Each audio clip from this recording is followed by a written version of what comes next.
जय हिंद दोस्तों। उत्तराखंड के सभी एग्जामों के लिए हम मोस्ट इम्पोर्टेंट टॉपिक सीरीज की क्लास को कवर कर रहे हैं, जिसमें हमारा टॉपिक उत्तराखंड के सांस्कृतिक तत्व चल रहा है। ठीक है, इसमें हमने अपना फाउंडेशन कोर्स स्टार्ट किया है, जिसमें हमारा टॉपिक जो आजकल चल रहा है वो उत्तराखंड के लोक नृत्य है। ठीक है, उत्तराखंड के लोक नृत्य की क्लास इससे पहले एक आ चुकी है, आज इसकी सेकेंड क्लास है। तो आज अब इसकी सेकेंड क्लास को देखते हैं।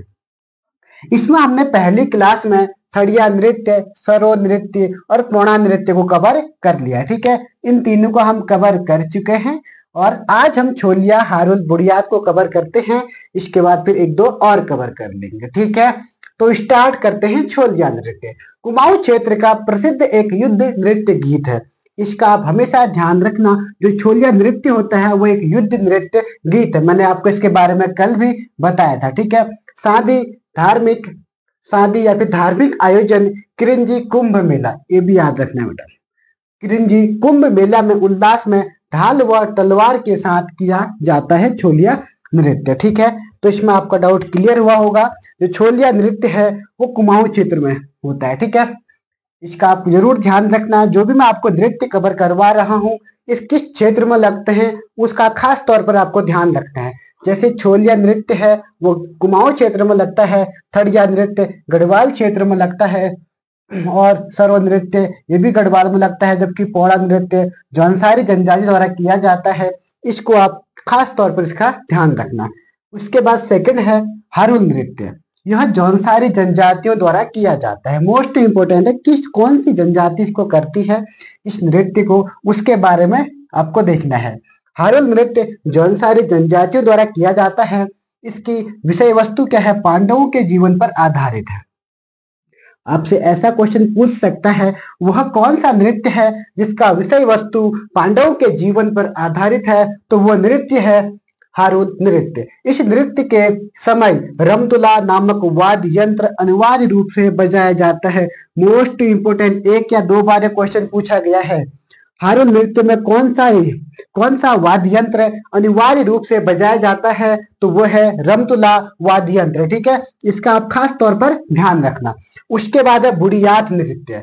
बुढ़ियात नृत्य क्या होता है? जौनसारी समाज में, ये भी कौन सी जनजाति करती है? जौनसारी। जौनसारी समाज में यह नृत्य जन्मोत्सव, शादी, विवाह एवं हर्षोल्लास के अन्य अवसरों पर किया जाता है। हर्षोल्लास के अन्य अवसरों पर किया जाता है। यानी कि कहने का मतलब यह है कि यह जो नृत्य है वो जौनसारी जनजाति करती है। कब करती है? जन्मोत्सव हो, चाहे शादी हो, चाहे विवाह हो, कोई भी खुशी का काम अगर होगा तो उसमें जो जौनसारी जनजाति है वो बुढ़ियात नृत्य करती है। ठीक है, तो मैंने छोलिया, हारुल और बुढ़ियात को कवर किया। दो तीन नृत्यों को मैं और कवर कर देता हूँ, फिर बाकी की अगली क्लास में करेंगे। ठीक है, हमने बुढ़ियात नृत्य तक कवर कर लिया है। उसके बाद है पांडवार्थ नृत्य। अब पांडवार्थ नृत्य क्या होता है इसके बारे में हम देखेंगे। अब वैसे ही आपके नॉर्मली समझ में आ रहा होगा कि पांडवार्थ नृत्य पांडवों से संबंधित होगा, तो ये इसमें क्या विशेषताएं हैं इसके बारे में देखते हैं। सबसे पहले आपको ये देखना है किस क्षेत्र में गाया जाता है, किया जाता है। तो पहला है गढ़वाल क्षेत्र में। जो पांडवार्थ नृत्य है वो गढ़वाल क्षेत्र में किया जाता है। पांडवों के जीवन प्रसंगों पर आधारित एक नृत्य है। ठीक है, नवरात्र में 9 दिन चलने वाले, कितने दिन चलता है? 9 दिन। ठीक है, चलने वाले इस नृत्य नाट्य आयोजन में विभिन्न प्रसंगों के 20 लोक नाट्य होते हैं। कितने लोक नाट्य होते हैं? 20 है, जिसमें प्रसिद्ध है चक्रव्यूह, कमलव्यूह, गेड़ा, वध, इस टाइप के और भी हैं। तो मेनली जो इंपॉर्टेंट है वो 3 है, चक्रव्यूह, कमलव्यूह, गेंडी या गेंडा, वध आदि। बहुत सारे लोक नाट्य फेमस है। कितने होते हैं? 20 लोक नाट्य होते हैं। ठीक है, आपसे ऐसे भी पूछ सकता है चक्रव्यूह, कमलव्यूह, गेंडी या गेंडा क्या है? तो वो क्या है? पांडवार्थ नृत्य के 20 लोक नाट्य में से 3 लोक नाट्य हैं। उसके बाद आता है केदार घाटी में 1000 घंटे गाए जा सकने वाले पांडवार्थ वार्ताओं का। सबसे पहले क्या है जो इसमें पांडवार्थ नृत्य है केदार घाटी में गाया जाता है और 1000 घंटे गाए जा सकने वाले पांडवार्थ वार्ताओं का संकल्प उपलब्ध है। इसमें कितने 1000 घंटे गाए जा सकने वाले पांडवार्थ वार्ताओं का एक संकल्प उपलब्ध है, जिसमें 32 तालों व सैकड़ों स्वर लिपियों का इस्तेमाल इन वार्ताओं में गायन व नृत्य में होता है। गायन व नृत्य में होता है, जो भारत का एक अनूठा उदाहरण है। क्या है? भारत का एक अनूठा उदाहरण या एग्जाम्पल है। ठीक है, तो पांडवार्थ नृत्य के बारे में हमने देखा। इसकी मेनली बात क्या है? 9 दिन चलता है। कब? नवरात्र में। नवरात्र में 9 दिन चलता है। 20 लोक नाट्य इसमें है, जिसके प्रमुख है चक्रव्यूह, कमलव्यूह और गेंडा गेंडी। ठीक है, गढ़वाल क्षेत्र में गाया जाता है और पांडवों के जीवन पर प्रसंगों पर आधारित है। इतनी बातें याद रखना। 32 तालों पर और सैकड़ों स्वर लिपियों पर इस्तेमाल किया जाता है और इन गायनों में इन वार्ताओं में गायन एवं नृत्य भी होता है।